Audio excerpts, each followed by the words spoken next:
Conqueror himself, and as Norman Earls, they control most of the land around Chester.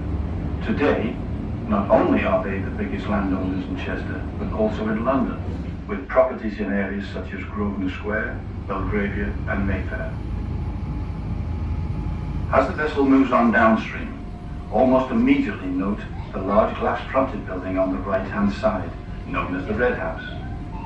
It was actually painted a vivid red until quite recently, but toned down to its present colour to blend in more naturally with the river environment. There has been a public house on this site since 1850. A tea room was installed in its riverside gardens in 1890, followed by a ferry service which operated from 1900 until the early 1950s. Today it is a modern restaurant. A little further on, note the large apartment block. Built in 1979, it is known as Riverside Court.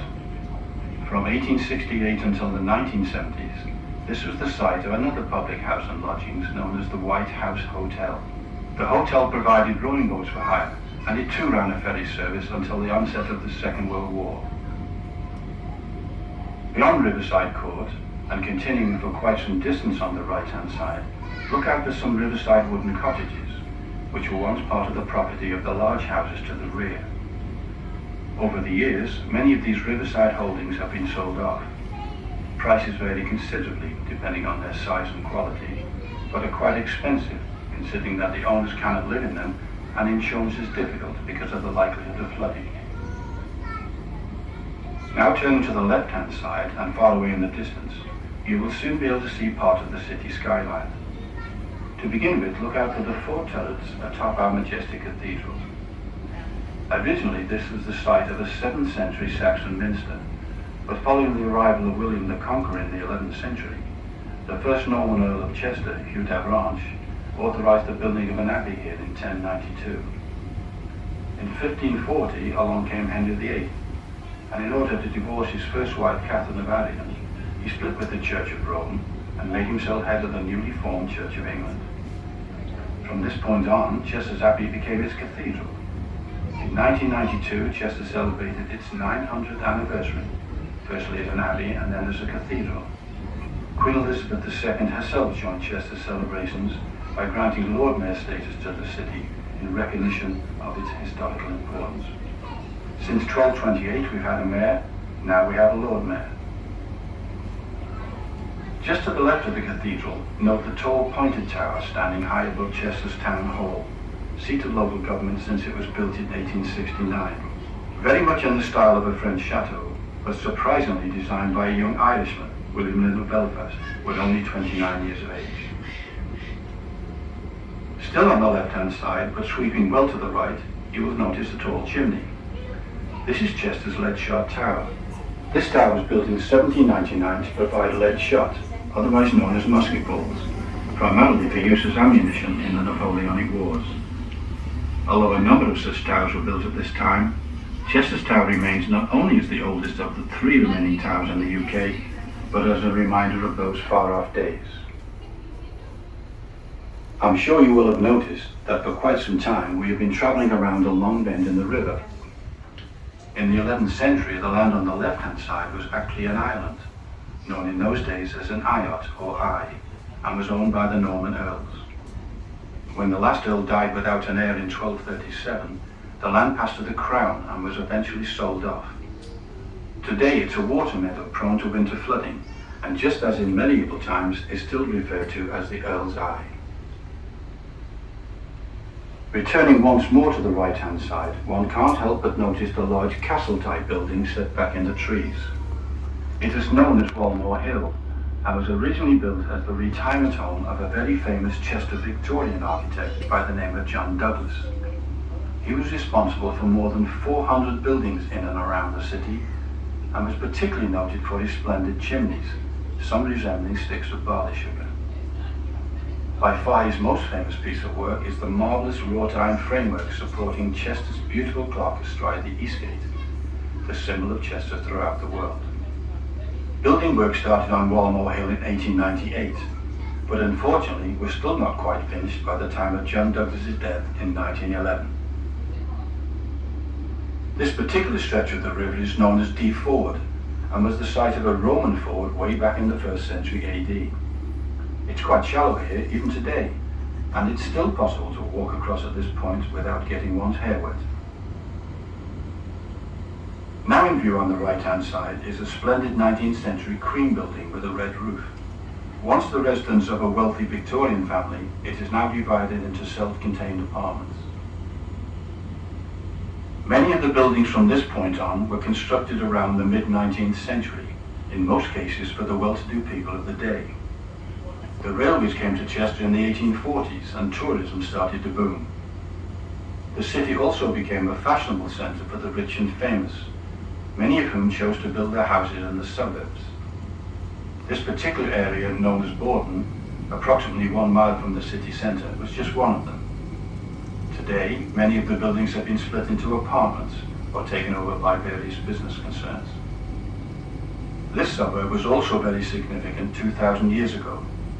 The Romans of the day discovered natural water springs in the vicinity and pumped their supplies into the city by means of lead pipes and an aqueduct. Our modern city today takes some of its water supply from this same area. Shortly coming into view on the right-hand side and standing out very prominently is the lovely Church of St. Paul.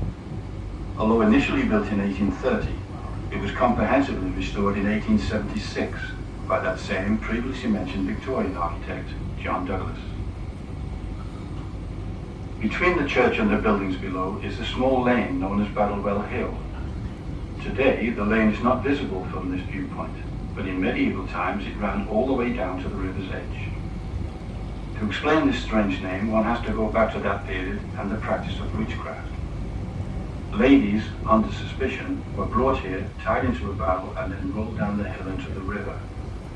Should the lady subsequently drown, then she would be deemed innocent and already on her way to heaven. However, should she survive this ordeal, then she would be declared guilty, taken from the barrel and transferred to a place of execution, where she would then be hanged. Clearly a classic no-win situation. Just a little distance beyond the church, look out for an overgrown, uncultivated area known as Hangman's Hill. This was the place where such executions were carried out. A little known fact is that 15% of those executed were actually men. It is still consecrated land and is unlikely to be built upon in the foreseeable future. From the 13th to the 17th century, some 300,000 unfortunates suffered similar deaths throughout Europe. The last such trial to England went in 1712. For many years, this was also the site of more general public executions, the last one being in 1801, when John Clare, a young man in his 20s, was convicted of stealing and brought here in chains to await hanging. Having escaped from custody, he then drowned trying to swim across the river to safety. Nonetheless, he was dragged from the river and hanged anyway. The whole gory process took well over an hour and caused such revulsion that public executions on this spot stopped. Just ahead on the right-hand side, and partially hidden by the huge trees, look out for the very tall red brick building, in appearance just like a fairy tale castle. This was once the home of the author Thomas Hughes, who amongst other literary works wrote Tom Brown's School Days. Published in 1856, it recounted some of his experiences at Rugby School. As a member of the legal profession, he moved to Chester in 1882 as a county court judge, and had this beautiful mansion built overlooking the river, where he lived until his death in 1896. Buffington House was named after the town in Berkshire, where he was born in 1822. Now look out for what appear to be some lovely Georgian buildings on the right-hand side. Known as Diva Terrace, they were actually built by the Victorians. Diva was the name given to the city 2,000 years ago by the Romans, in honour of the Celtic goddess of this very same river Dee on which you are now sailing. We now come to Grosvenor Park on the right-hand side. This 20-acre plot of land was given to the people of Chester in the 1860s by Richard Grosvenor, the second Marquess of Westminster. I'm sure that many of you will be surprised to know that the very first public park in the world was laid out in Birkenhead, a town north of here just across the River Mersey from Liverpool. It was landscaped in 1847 by Joseph Paxton, that very same architect responsible for London's Crystal Palace Gardens, laid out for the Great Exhibition of 1851. His pupil Edward Kemp designed Chester's Park in 1867. Very shortly, on the right-hand side, you will see some of Chester's premier rowing clubs on view. The Royal Chester, formed in 1838, is one of the oldest in the UK. The King's School, formed in 1887, is also the oldest school in Chester. The king in question was Henry VIII, and following the dissolution of the Abbey, the school was founded in 1541 in the newly formed cathedral, initially for the education of 24 poor and friendless boys. By 1960, the school had expanded significantly, causing a move to new premises just south of the city. In 2003, the school became fully co-educational. Beyond the Boathouse Inn, dating from 1850, is the Grosvenor Rowing Club, formed in 1869, using the family name of the Duke of Westminster, whose estate lies further upstream. The large buildings on the left-hand side were built from the mid to late 19th century, once again for the well-to-do people of the day. Nowadays, many have been converted into nursing homes and the like. With the arrival of the railways in the mid-19th century, so people flocked to the city. Many of the rich people naturally chose to live in the suburbs next to the river, just like the area of Queen's Park on the left. And in 1852, a suspension bridge was built as a pedestrian link into the city. The present bridge replaced the original in 1923. Some of you may have seen or heard of Brown's department store in the city. Founded by Susanna Brown in the late 18th century, it later went on to become one of the best shops in the north of England. It was this same family who in the 1880s provided funds for necessary restoration work and the planting of the grove of lime trees, which you can see all along the right-hand side of the river. Today the area is simply known as the Groves. On the left-hand side, immediately opposite the landing stage where you boarded the vessel, look out for the very large building with classical pillars. It was originally built in Neo-Georgian style in 1937 as the headquarters of the Army's Western Command. The Army moved out in 1997 and the building is now part of the city's university complex. Its reputation as a distinguished training college since 1839 led to university status being granted in 2005. In the distance, note the Old Dee Bridge. Built in the 14th century, it replaced a number of partly wooden structures washed away in high floods and tides. There is recent archaeological evidence that parts of its base on the downstream side are of Roman origin. A tower on the left-hand side was demolished in the 1780s. In 1826, the structure was widened for pedestrian traffic, and in 1886, tolls were finally abolished. Just before the bridge is the weir. Built by the Norman Earls of Chester in the 11th century, it served two main purposes. Firstly, to keep a constant depth of water above the weir, and secondly, to provide water power for their corn mills, situated along the right-hand side of the river, just beyond the bridge. Well, ladies and gentlemen, that's all we have time for. On behalf of Chester Boat, I would like to thank you all for sailing with us today. If you have enjoyed the cruise and commentary, then why not tell your friends? And if possible, please let us know on Chester Boat's social media channels.